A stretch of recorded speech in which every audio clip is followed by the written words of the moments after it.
summer last year for an art residency in the New Forest in the UK. And because throughout the past couple of years, I developed good few connections within the photography industry in the UK, so between London, Liverpool and Brighton. When I was over, because I realized it was so close, I thought, okay, I'm going to visit like a few friends that I have, Brighton photographers, and I came here to visit a few of them. One of them, you know. and then I called by. I remember it must be sad because it started raining so heavily. And then I realized I was passing by and I saw the name and thought, actually, I was following Onka already through the profile of Instagram. So I knew already that Onka has a really strong ethos in terms of environmental justice and social inclusion, etc. as a gallery and as a charity in general. And I thought there was a CARE exhibition on, and I really wanted to see it. So I came in, I entered, and I started talking to you. And I realized that this was what I was looking for this show that I was already setting up in Ireland.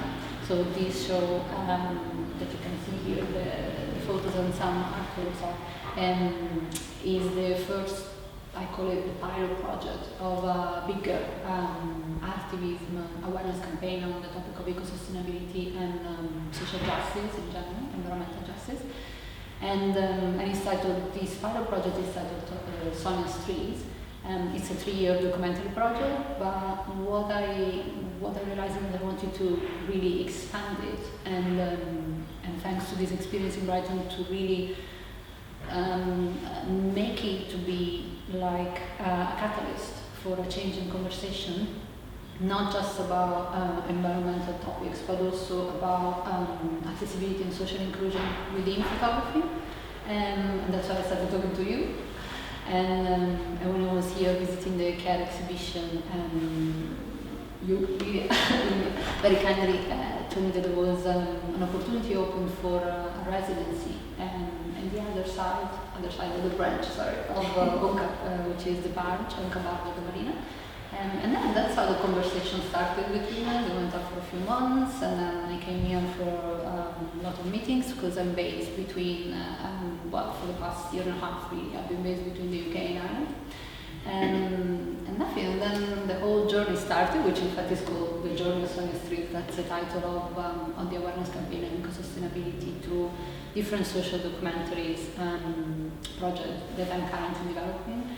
Can't wait to show the next one, so I'm really excited about that. But yeah, that's how the whole journey started. Yeah, it's been really interesting because I remember that first encounter with you really vividly. I remember the conversation when you came into the gallery, and it's been amazing that that exhibition kind of really spoke to you, and that it's kind of informed in some way how this work has developed. I was blown away, and I want to say also, I want to actually reference the artists that really opened the doors of perception in many ways, in terms of the topic of care. The name is Carmen Papalo, and that's the artist that was showcasing. It was a group exhibition. The care. That was one of the artists. Exactly, but that really, his work really spoke to me. And then so you mentioned that there was an artist wrote a forum for conversation online. It was by Zoom. Then I think it was 3 weeks or a month after the CARE exhibition. And then you kindly sent me the invite to Zoom, and then when I attended the talk of it online, and I was like, wow, that's exactly, because I actually started really digging into the post-development studies about care and about social justice thanks to that talk and all the references that you sent me. Because I asked, what's the bibliography of I remember you sent me I think Carmen put together maybe 50 titles. So I started digging because so I wanted to share throughout 2021, but it started already at the end of 2020 for me.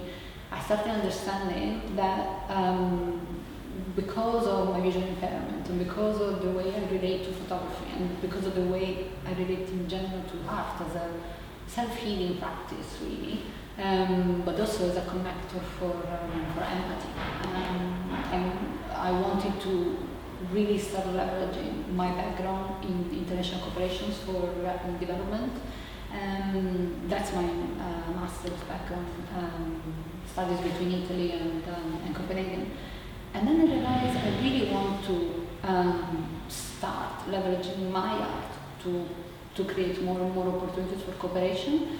And on the topic of access and social inclusion, I want to start with photography, precisely because of my experience with the medium, but also because I firmly believe that the photography can be much more than what's being used for.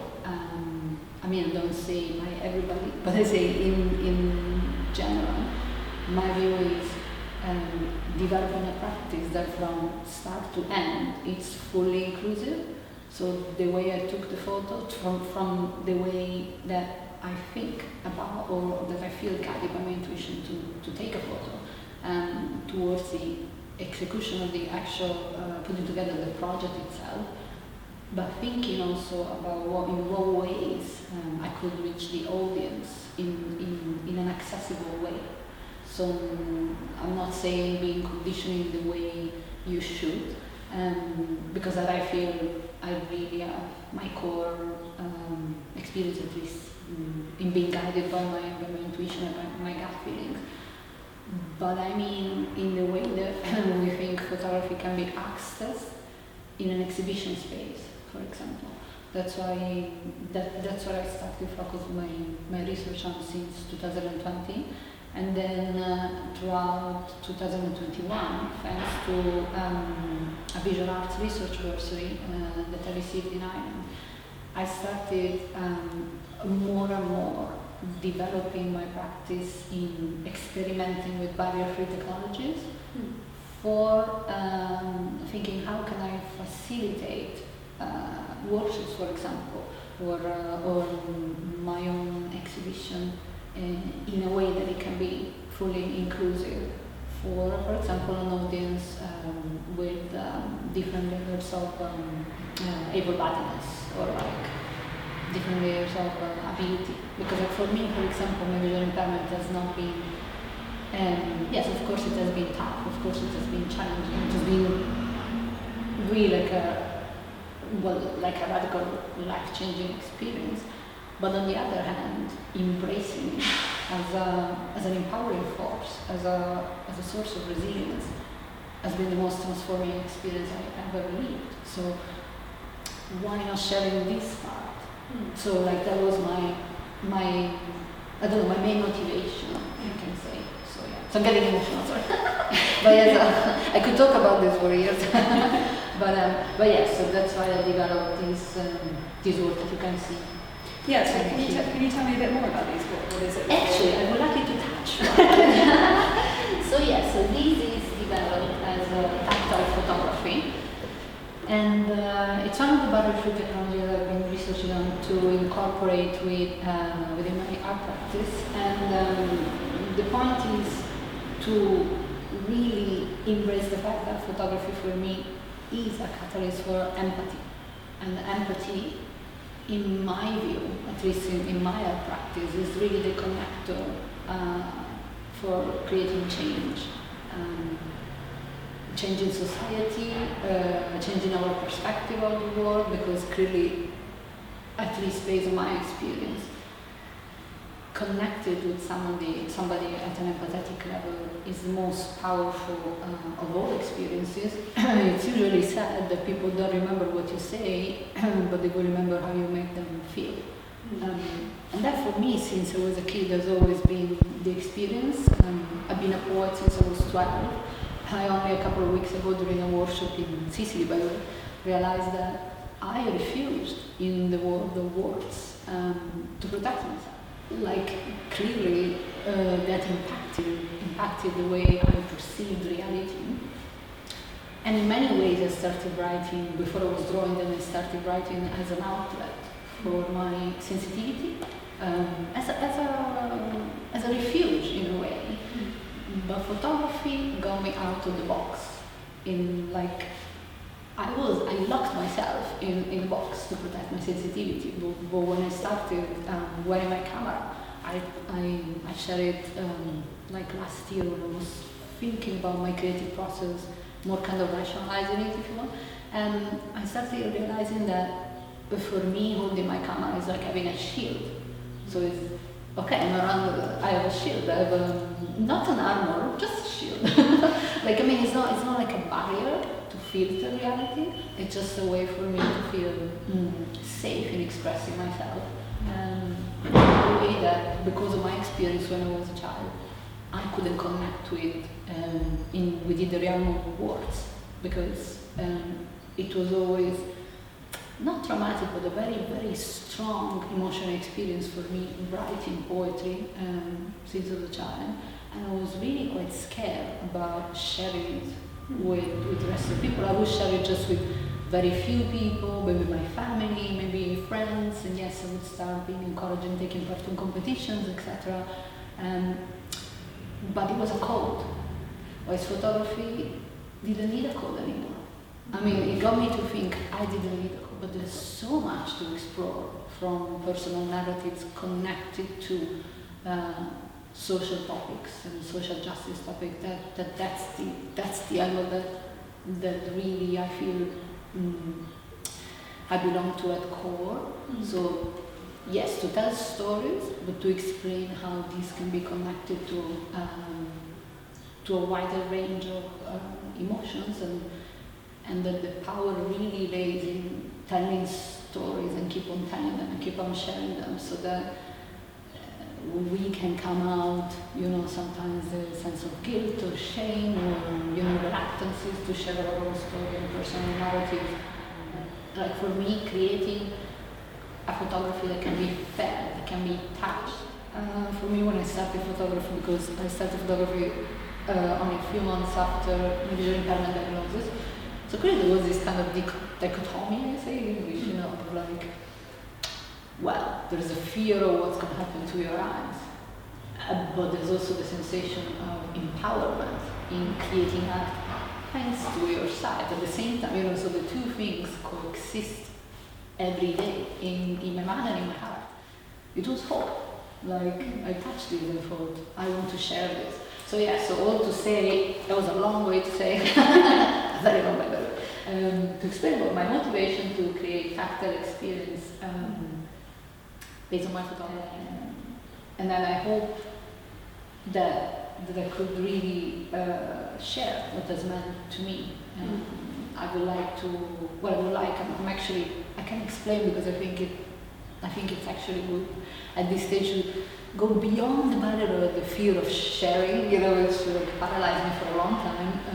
Even when I was reading my poetry before embracing photography, I would go on stage, hold the microphone, start crying, the audience would start crying because they saw me crying. It was like literally like an emotional turmoil. And that was because of the fear of sharing. That photography really as you say, got me to overcome in many ways.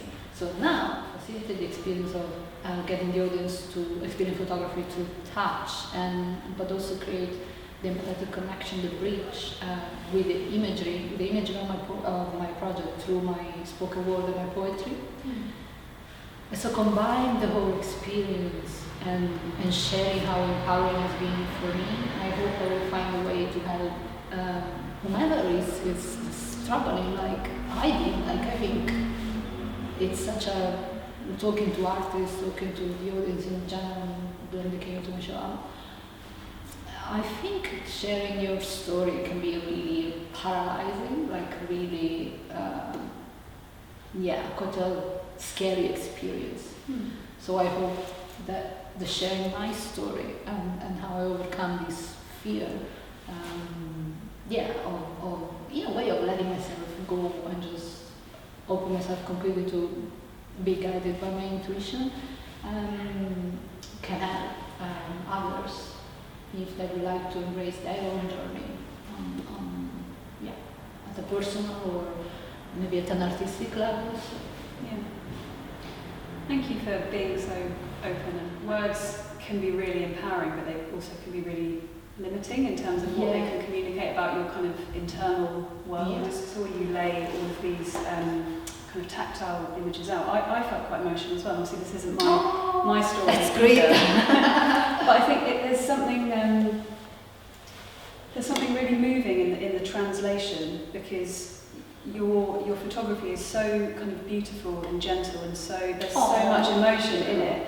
But then for it to be translated into another format that other people might be able to access, and for some of that emotion to be conveyed, it's a different experience, but there's there's still something really beautiful in it. I think I felt it I always felt the photography like alchemy, like literally. There was like an interview I did for Black River, is a magazine in the UK, and the article came out about, I think, in March, and they interviewed me about my experience, not just in terms of my visual impairment, but really the fact of having embraced photography as a medium, along with my poetry, and combining the two, which is a practice in itself, is visual poetry. But like the first time I touched the camera, the first time I clicked the shutter, it was like I could literally sense a kind of an electrical wave from my eye to the arm to the camera itself. It was just when and you're like, whoa, that's my medium.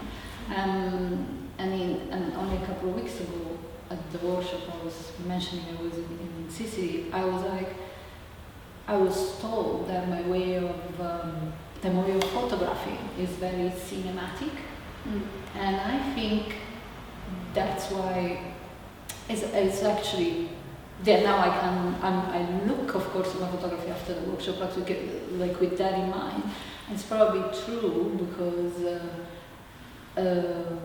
when basically like a couple of years ago, after my father passing, I went back to my hometown and closed on my parents' place and discovered the cameras of my dad. That my dad was also a passion in photography, which is something I didn't remember at all. I found in a shoebox like 10 Super 8 reels, and in one of them, which I'm using to work on, one of them is actually the story. Well, the story, of course, is the Super 8 reel is like a few minutes story, but there's a story about me in the belly of my mom, and then celebrating with like cheering, etc., celebrating her that was about to give birth.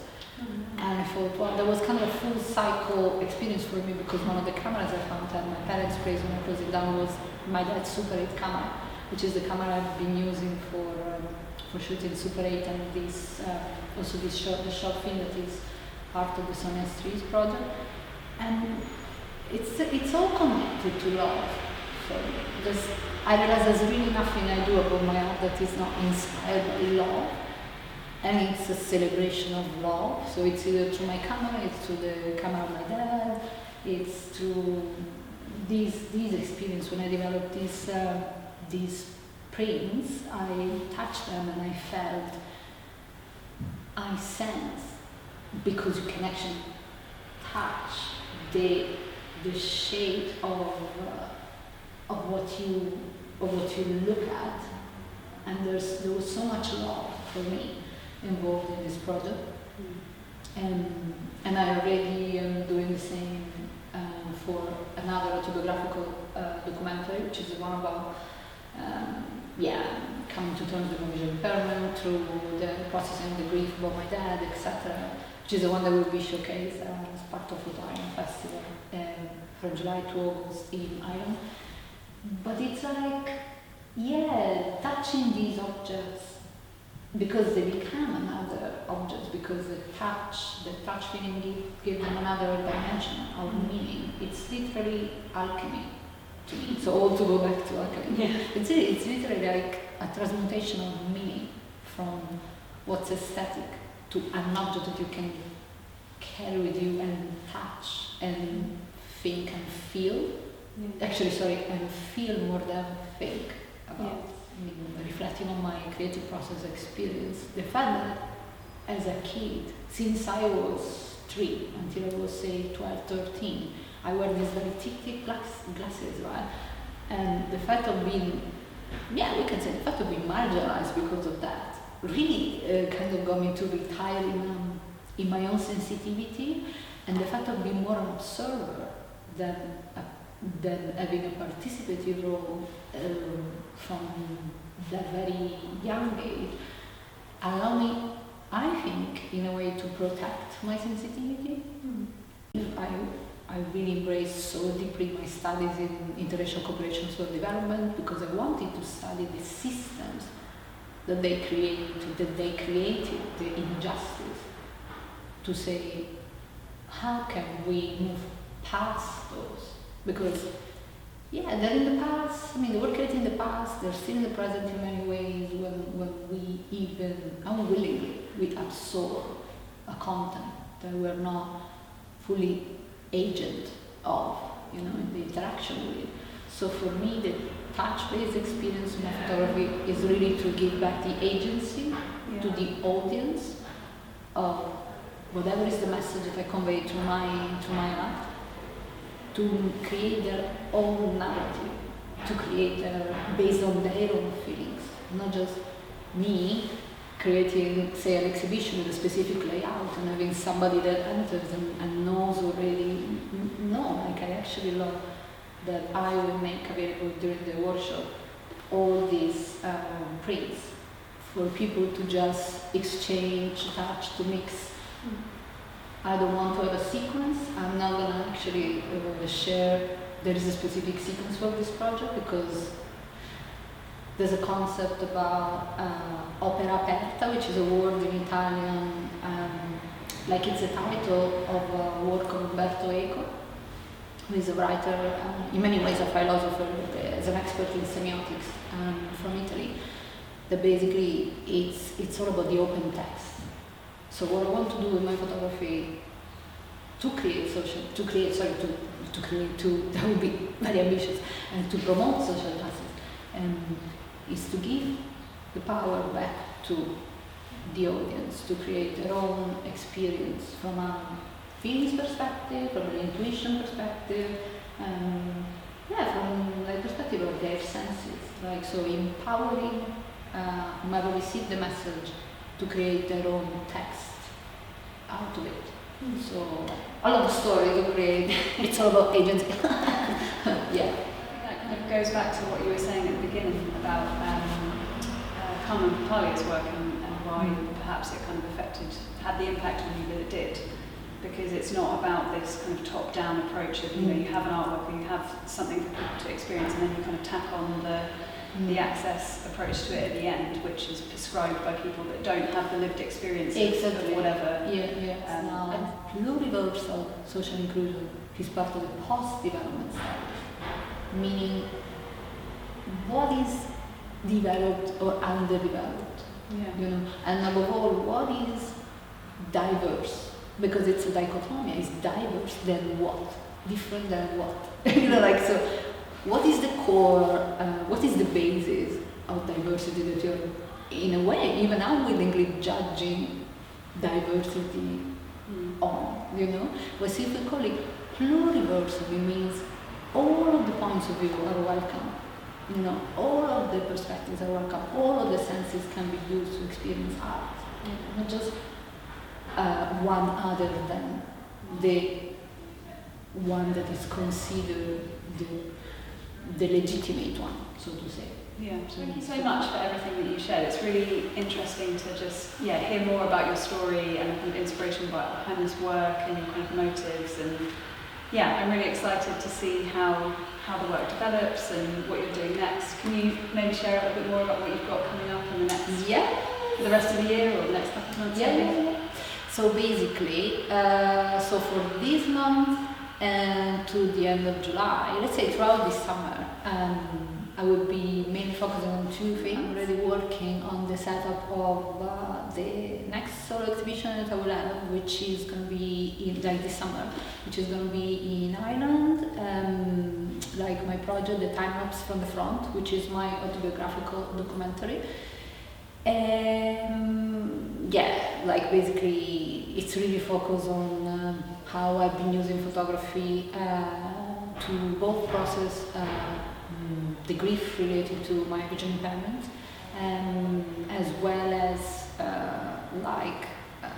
I'd say for myself and my mom, documenting the story of my mom's relocation to Ireland in 2019. Well, yeah, it's another 4 years documentary, more or less, because I started documenting the story in 2018 too, like this one of Soviet Street, and the passing of my dad.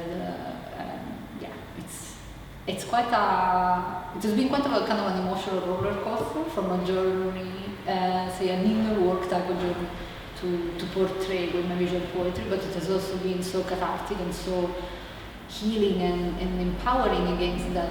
Yeah, that I'm really, really happy to finally be able to see it in what is gonna be a pansensorial type of installation, because that's what I want to develop my practice more and more to be based on. So a full experience from idea creation towards the execution of the project to the exhibition of it in a way that it will include all senses, so that it's, to me, that's pluriversal social inclusion made as an experience, as an actually art-based experience. And yeah, so and that's gonna open on the 7th of July up to the 28th of August, and it's going to be in the Dublin Castle. Parallel to these, I started the other social documentaries already, 2 that I'm working on, part of this series of The Journey of Sonia's Trees, so the awareness campaign on eco-sustainability for cooperation and development through art that I've been creating. And I started them in Brighton. So basically, yeah, so I'm shooting again until I will exhaust all the topics related to this project, which, yeah, I'm not gonna disclose yet, because again, it's surprise effect.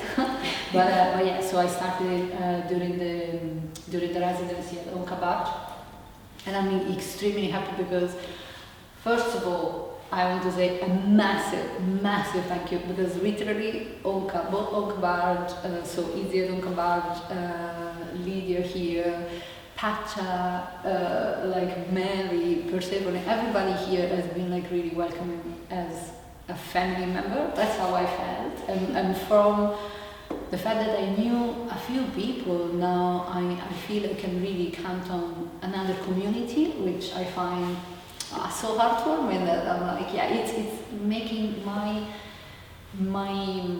say perception, even in the way that I photograph and the way that I'm developing this art project, so much closer from, I don't know how to explain, from an emotional perspective. It's really getting me the insight in the society, in the community, etc.